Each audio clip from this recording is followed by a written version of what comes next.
We'll now turn to our second panel. So we'll do a quick transition and have our second panelist coming forward. And as we do so, I'll just give a brief overview to that. And our second panel is entitled Beyond Beds, Planning for Supportive Housing Capacity in California.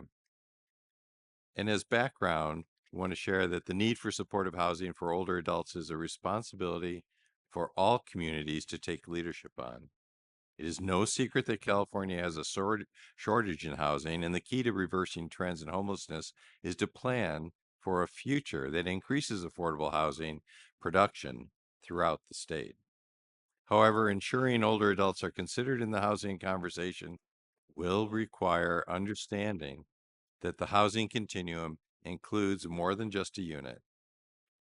Through our second panel, we'll try to understand, where does California stand on supportive housing supply for older adults? What data and planning tools exist to guide future investment? And how will California be able to provide the capacity necessary to serve older adults who need supportive services within an affordable housing unit? So we're delighted to welcome our two panelists. With us are Lilit Tovmasian, who is the Chief of Policy, Training, and Quality Improvement in the Branch Chief for Community Care Licensing Division of the California Department of Social Services. And in addition, Melinda, Housing Accountability Unit Chief with the California Department of Housing and Community Development. Welcome, and we look forward to your comments and guidance. First of all, can you hear me okay? Yes. Okay. You may want to move the mic a little closer. How's this? A little bit better. A little closer? Okay, wonderful. Thank you. All right. Well, good afternoon. I am Lilit Tovmasian, representing the Community Care Licensing Division within CDSS. I am from the Policy Training and Quality Improvement Branch. I'm very happy to be here. First time here. Very excited. I'm presenting on behalf of Claire Ramsey. I understand you were expecting her, but happy to be here. So thank you for the opportunity to speak on planning for supportive services for older adults. I'm excited to be here alongside the California Department of Housing and Community Development to speak with you today. CDSS recognizes the important ongoing work of the California Commission on Aging to support older adults in being able to find safe, stable, and affordable housing. I'm proud to work with you all and look forward to continued collaboration. Today, I will be sharing updates on the Adult and Senior Care Program, as well as current residential care facilities for the elderly, which I will refer to as RCFEs, capacity trends to highlight the planning tools available and the data gaps that remain. I will also discuss how the state can better track affordability and support local planning. But first, I wanted to provide a snapshot look of the Department of Social Services as a whole.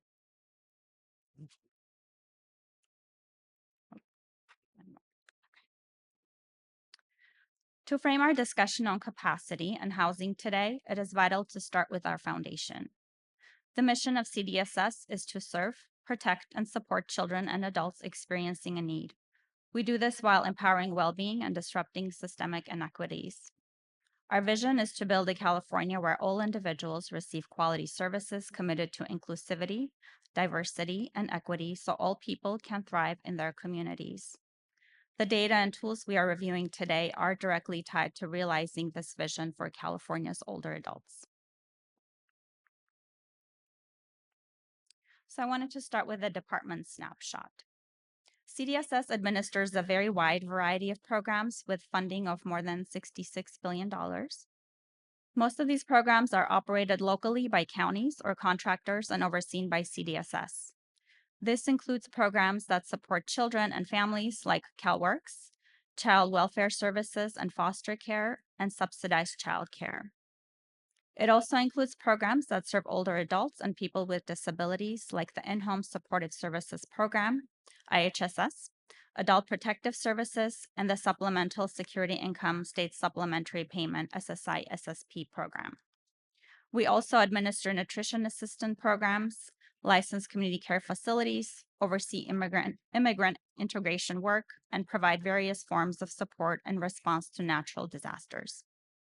Through these programs and with staff of about 6,000 employees supporting our programs throughout the state, all of us together impact the lives of more than 8 million Californians.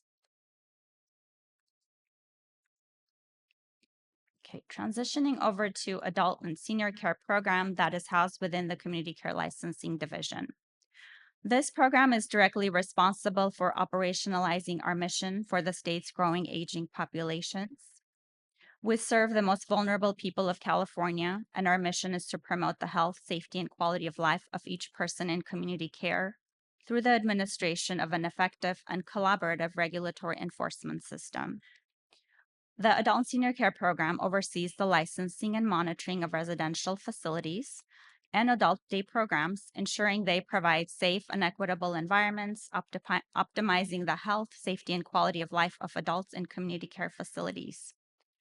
The Adult and Senior Care Program provides preventive and protective services to adults and seniors in care by ensuring licensed facilities meet health and safety standards through monitoring and enforcement and establishing partnerships with providers and agencies in the adult and senior care community.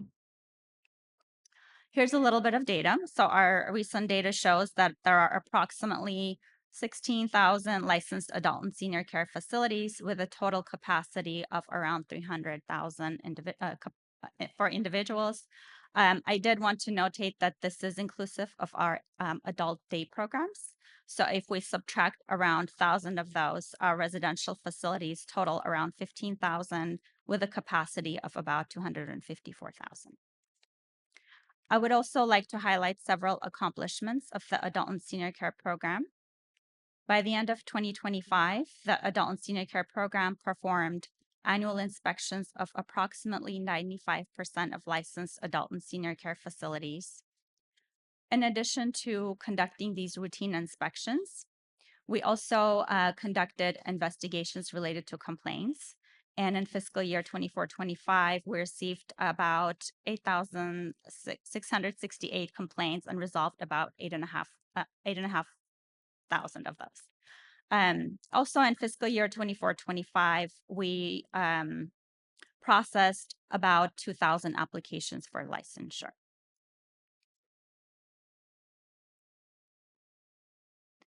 Okay, I'm transitioning over to our CFEs. Let me go back just one more. Now that you see our mission and how the adult and senior care program fits into that vision, we wanted to take a look at what our licensing data tells us about the state of our CFEs, starting with overall capacity trends and moving into local planning. Because we track every licensed bed in the state, we can analyze the structural shifts occurring in senior care. So looking at the data provided by our division, Community Care Licensing, in fiscal year 24-25, we saw an interesting trend. When comparing it to the previous year, facilities grew by 4%, but our total bed capacity dropped by about 1%. This happened because large capacity facilities closed while smaller facilities were opening. Fortunately, more recently, we are seeing a little bit of a different trend. So through April of this year, we do see a rebound with both facilities and bed capacity rising. The myth of facility closures. So there is a common misconception that smaller 6-bed facilities are closing faster than they open. The data shows the opposite. Small facilities account for nearly all our CFE growth statewide. In fiscal year 24-25, we had a net gain of 27 small facilities per month. And then that net growth accelerated to about 40 small facilities per month in April of this year. Meanwhile, our larger facilities with 7 or more beds have seen almost no change. Related to tracking affordable beds. So a critical question regarding our CFEs is how many of these beds are actually affordable. So CDSS does not directly track rate data or formally define affordable. Instead, we use the number of facilities serving SSI, SSP recipients as a proxy. By this metric, we see a positive trend. Most recent data shows an increase of 6% in participating facilities and 3% increase in recipients by quarter of 2025. And this does mark our fourth consecutive year of growth.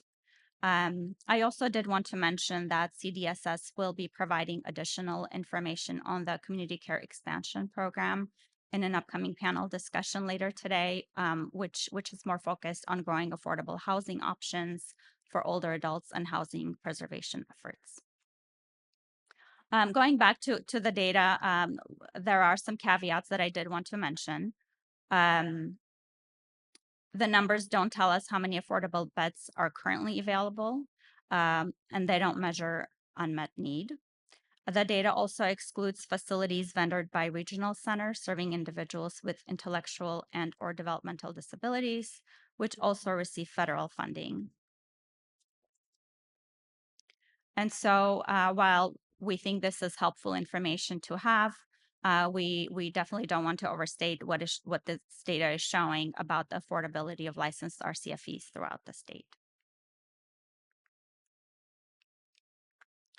We wanted to share two tools for local planning. There is really no state level mechanism requiring local governments planning for future assisted living needs. There are some tools which may help support these efforts. Our division publishes monthly county heat maps, which track year-over-year license capacity trends.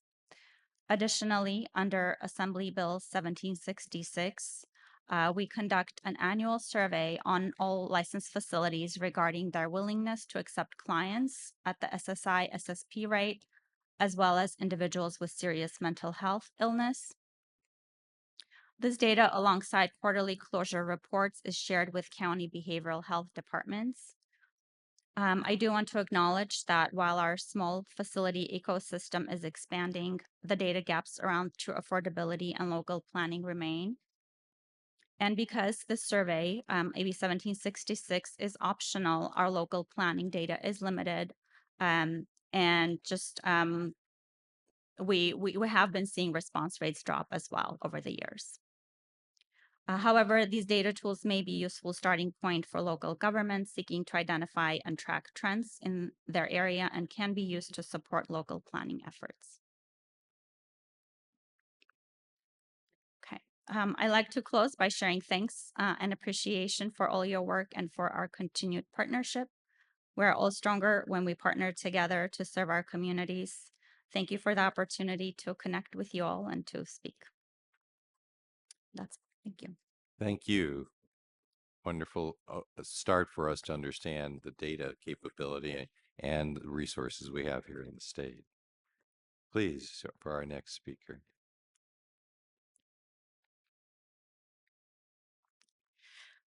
Hello, thank you for having me. My name is Melinda Coy. I am the Housing Accountability Unit Chief at HCD. That's the Department of Housing and Community Development. I'm in the Policy Division.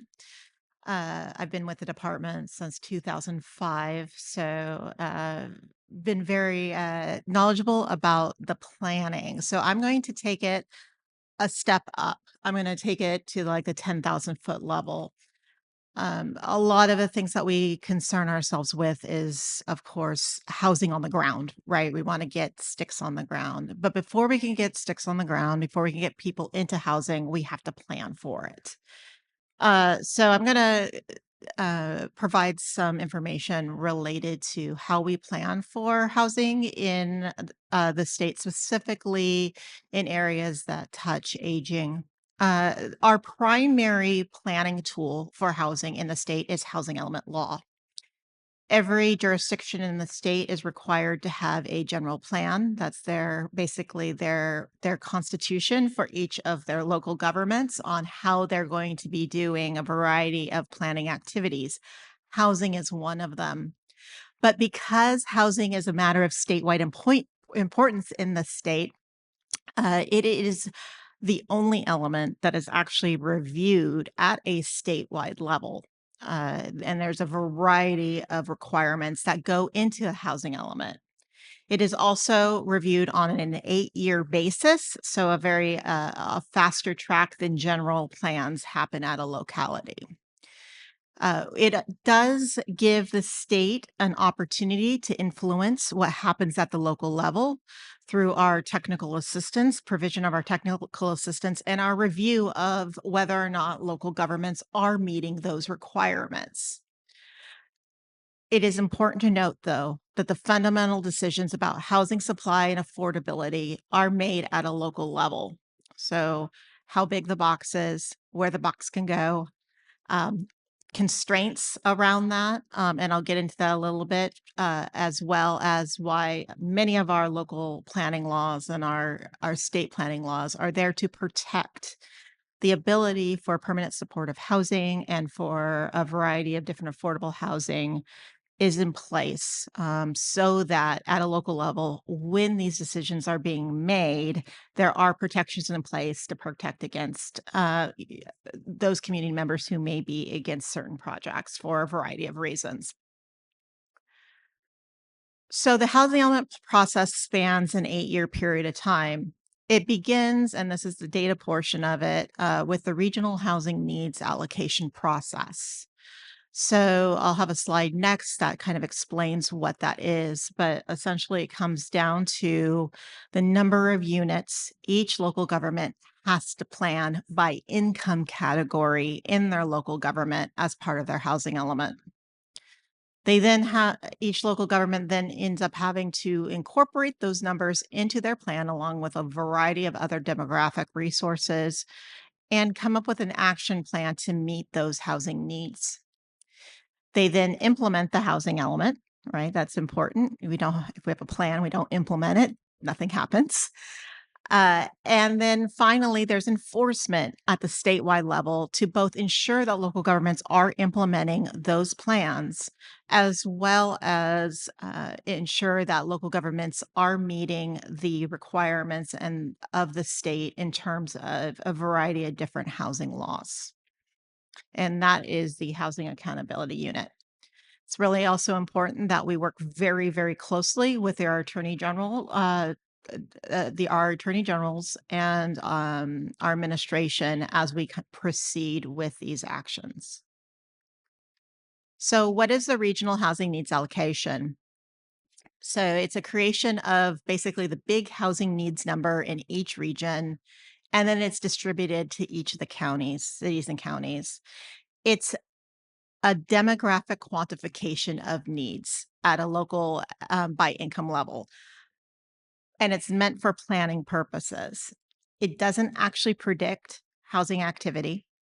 It's not based upon, like, growth controls or the idea of being built out, in a community, right? The idea here is that communities are constantly changing and there are opportunities to build new housing. We see that over time. San Francisco does not look like it did 100 years ago, right? And I would imagine that those citizens back in 100 years ago would imagine their city was built out then. So it is a planning obligation and a housing building goal. The key part of this, for this presentation that I want you to know is at this very first part. So how does, the needs of different age groups play into the development of the regional housing needs allocation? And that is part of this first section here, which is determining the housing needs. And that is through what's called housing formation rates, right? So essentially, with our demographic partners in the Department of Finance, we take a big population number, right, for a region, and then we have to determine, well, how many households does that mean, right? And which will translate into what is the housing need. There's many factors that go into that household formation rate. One of them is basically housing formation rates by age groups. So, and number of persons per household in those age groups as well. There's other factors such as ethnicity and other kinds of typical formation rates that are honestly a little beyond me. I'm not a demographer, but but we do take that into account. So if there is a region or area that is having an aging population rate, you're probably going to have a higher for household formation rate because you're going to have smaller household sizes. Again, that then flows, as I was saying before, into the planning processes. So, what is a housing element? A housing element has a variety of, it's basically a series of analyses and very critical analyses that flow into basically an action plan. And public outreach is an incredibly important part of this. So, I'm going to spend a little bit of time here. So there are three main areas of a housing element that each local government must do. The first part here is the housing needs section and an affirmatively furthering fair housing analysis. Now, this is a section that actually specifically gets into a variety of different housing population groups and requires a analysis of special needs populations, including seniors. So what that means is each local government has to quantify the housing needs in their locality for seniors populations, as well as what exists in their community, and then have a gap analysis of that. So it's like a mini housing, a little mini housing plan on aging, right? And then depending on what happens in that gap analysis, it will then flow into these action programs. Similarly, when you're looking at the obligation to affirmatively further fair housing, and that essentially is ensuring that you are both looking for areas of opportunity for new housing, as well as bringing up areas that and community development in areas of lower resource. uh, y- we're looking at patterns, and one of those patterns is age, as well as income and a variety of other different factors such as disabilities. And if we're seeing patterns or stark patterns in a community around disparate impacts, then there needs to be subsequent programs to address those changes. The availability of land, that really comes and directly is related to what kind of opportunities are there for new housing?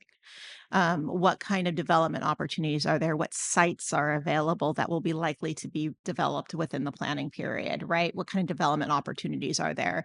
And is there sufficient amount of zone lands, that higher zone land, to meet those needs at all income groups? Something that's changed for the next cycle of housing elements, which is generally due starting in 2028, is when kind of like the first round is coming through, will be an additional two additional income categories. Right now, the needs need to be planned by very low, low, moderate, and above moderate income. There'll also now be extremely low income and acutely low income. Acutely low income is really intended to really reach down to people who are experiencing homelessness. Other areas related to senior housing populations, constraints. Constraints is another very important part. Their local governments are looking at their reasonable accommodations procedures, their group home populations, group home procedures. And this is not just for our RCFEs, but also for uh, unlicensed group homes. And then housing element programs. I did a quick search of some of the housing element programs that are available within housing elements past cycles. So these are a list of some of the things that jurisdictions have done in their housing elements to meet some of their needs of the housing. And again, you're seeing a variety and a spectrum, anything from aging in place assistance to rehab. A lot of programs in housing elements are about keeping seniors in their homes. In addition to housing elements, the state has a variety of housing laws that uh, affect permanent supportive housing as well as a variety of different affordable housing types for seniors. This includes by right supportive housing laws, which basically streamline the ability for developers to develop permanent supportive housing. Housing Accountability Act, which again provides those protections. Preservation noticing law, that's really critical. One of the things that we often see is, especially for current affordable housing that is likely to be turned over, they're at risk of basically going market rate. We're seeing actually this affects senior populations more than other kinds of demographics because they've been in they've been in their communities for many, many years, and they're likely to be displaced if those affordability protections are lost. So I just want to kind of end on some upstream solutions that we deal with, that we're trying to do here. One is, of course, housing accountability. That's through the Housing Accountability Unit. We've actually been very successful. We worked with um, developers of group homes, permanent supportive housing, in order to ensure that they're able to develop. Grandma's House of Hope in Bakersfield was one of them, one of my favorite projects. We've been working in Costa Mesa on their group home issues there. We've been working in Fillmore on a permanent supportive housing project. Housing elements, this is really critical, that public participation part. This is an opportunity for communities to get involved in the actual planning process. And what third parties and what stakeholders come in and talk to their local governments about what kind of plans they want, what kind of actions they want to see, will end up in the housing element to be implemented over the next 8-year period. We have a variety of guidance documents that we've been providing. ADUs is a really interesting, ADUs and JADUs have been a very interesting type of housing in order to keep seniors in their homes. Not only just hey, you have a housing opportunity to downsize, but also to supplement income. Other kinds of upstream solutions include local public land. We're looking about opportunities. Where are those opportunities to develop permanent supportive housing? We have a lot of public land. It needs to be developed for housing first.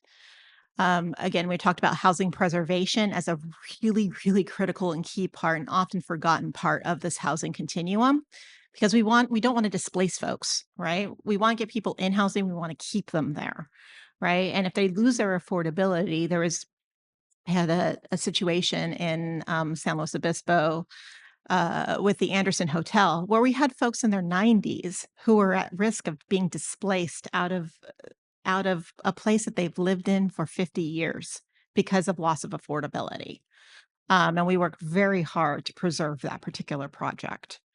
Um, and then, of course, we want to make sure that all of our efforts moving forward are coordinated. These are a couple of examples of where we have coordinated with our agency has coordinated with the Department of Aging on the master plan for aging. We've coordinated with DHSC and other partners as it relates to the behavioral health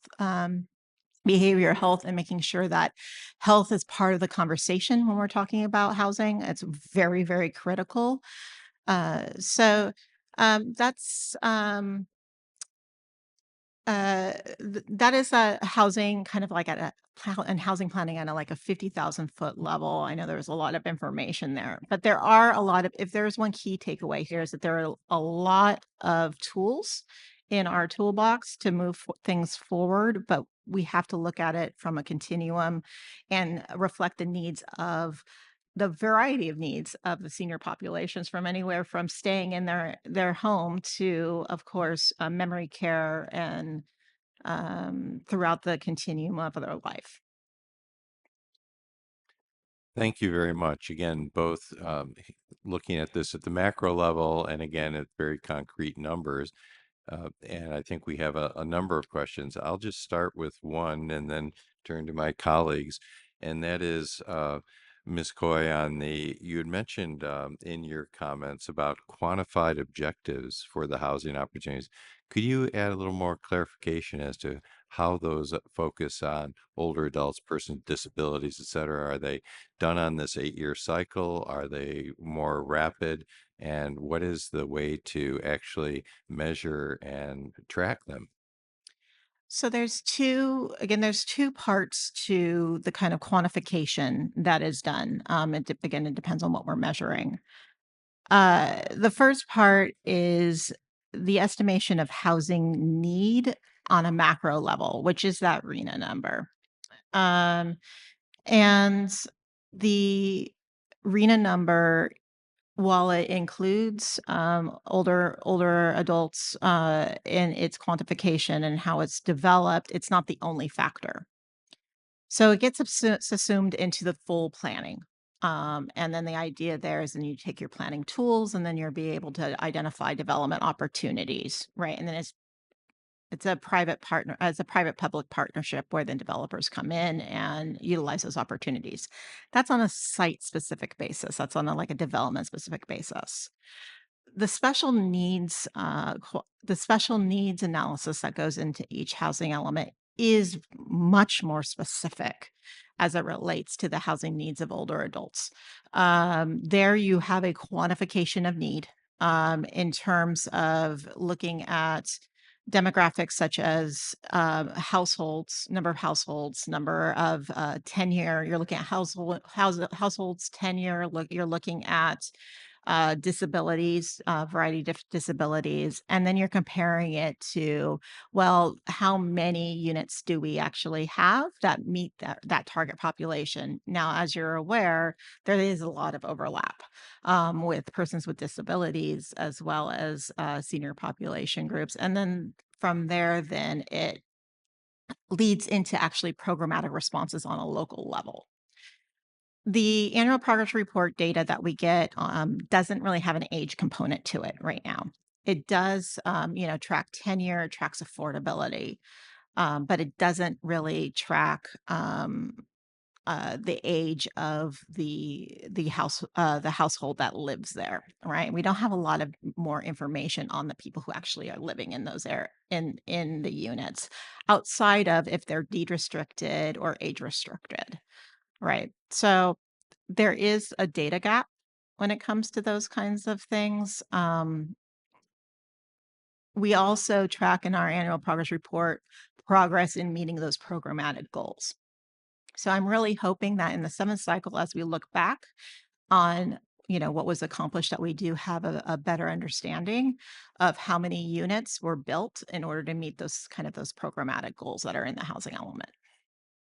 Thank you. And one of our goals obviously would be to get recommendations for how to improve or how you see both policymakers and folks who would use the information can actually improve this and give us those recommendations. Yeah, I think we have a lot more data that's available for homeless populations, as by age. That kind of information is captured in our HEMIS systems. But when we're talking about outside of those kind of specific systems, it's a lot more difficult because you are dealing with private developers and private owners of different kinds of group homes, and they're less likely, and there's privacy issues too, right? So they're less likely to be able to provide that data. Mhm. Yes, thank you. Commissioner Frank. Thank you. So my question is about the housing plan and how it is in a way locally implemented. Because in my county, which tends to be a very expensive county to buy property in these days, that I believe that they have no problem meeting the more expensive levels of housing, but they fall short on the low income or very low, whatever those categories are. And so, does the state have any teeth, any ability to monitor or to try to encourage counties to be able to meet those needs? Yes and no. Um, the Again, these are planning goals that local governments are obligated to plan for by doing everything that's in their particular power and control to do so. So, for example, zone appropriately, identify higher density housing where higher density housing is going to go, and there's opportunity for that. But there is a variety of and then have program like the programmatic responses, to encourage and facilitate new housing that comes. Uh, it then becomes kind of part of the market and, financing that's available and developers that are available to build based upon what is planned for. That being said, there's a variety of housing laws that I talked about that if the local government does not do the right thing, right? So if they have an opportunity, this is a great example.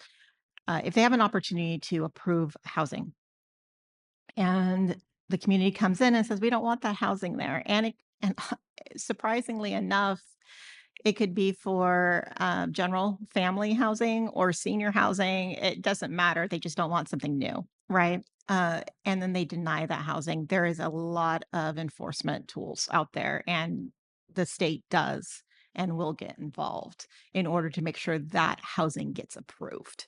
And that's where the sticks are, right? That's where the enforcement is to ensure that local governments are not actively taking a role in rejecting housing that needs to be built in a community. They're not providing a barrier. Please, quick follow-up from Commissioner Frank. Thank you for that.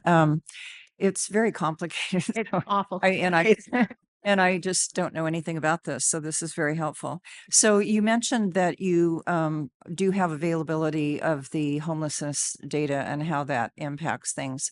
Is that taken into account as the localities are making their plan? For example, the older adults are the fastest growing homeless population. Does that help push for more older adult housing? Yes, in that information is available as they're developing their plans, and they're supposed to include it in their housing plans but that happens on an every 8-year basis. And so, and that's why it's very important that we have and continue to have the ability to review those housing elements at a statewide level, because while maybe a local government might look at that data and be like, okay, well, we're just going to include that into our general housing plan, we say, well, there's actually a trend here, right? And you need to have something specific in order to address those trends. Thank you. Commissioner Parker Martin. I actually have a short question for each of you, and I'll start with you since it follows on, I think, what has just been asked. Is there an opportunity for HCD to do a set aside for older adults in any of the applications or any of the plan processes that's required? There's not a right now the plans that are available, like the housing element and at a local government, it's all in the statute right now. So it's not like HCD would do a set aside. Again, it's part of that planning process. Local governments are required to plan for that. Now, there are a variety of different housing programs for financing that do have senior set asides where it's for specific projects that meet certain uh, age criteria. So those are the areas that are in our control is funding, right? State funding. And then, of course, looking to ensure that local governments are meeting whatever demographic needs um, in their housing plans. So the funding set aside, as I understand it, is not consistent with the percentage of older adults in the state. And that might be an area of partnership and advocacy for the Commission on Aging to increase that set aside number for funding, because it should be consistent with this growing demand and growing number of older adults. So that might be an opportunity for us. And then I also have a follow-on question for you. I believe that myth that you brought up about housing and RCFEs closing and smaller 6 beds and below closing. But this dramatic increase in, you said 40 small facilities under 6 beds, I'm assuming, are being licensed per month in the state. And then as part of that question, if that's the case, what's the uh, oversight of those 6 beds in terms of potential? And I think I'm following on recent news on hospice in LA County. With this kind of dramatic growth, that's exactly what happened in hospice since the late 90s. You probably don't remember the fraud and abuse laws that came into effect in the 90s related to hospice and home health.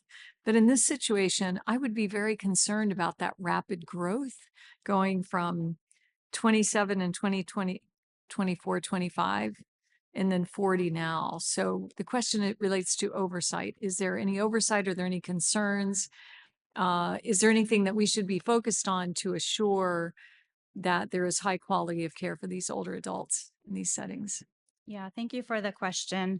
Um, I'm not entirely sure about the fraud piece. I think, you know, most of the residents in our facilities are private pay individuals, right? So the money comes out of their pockets.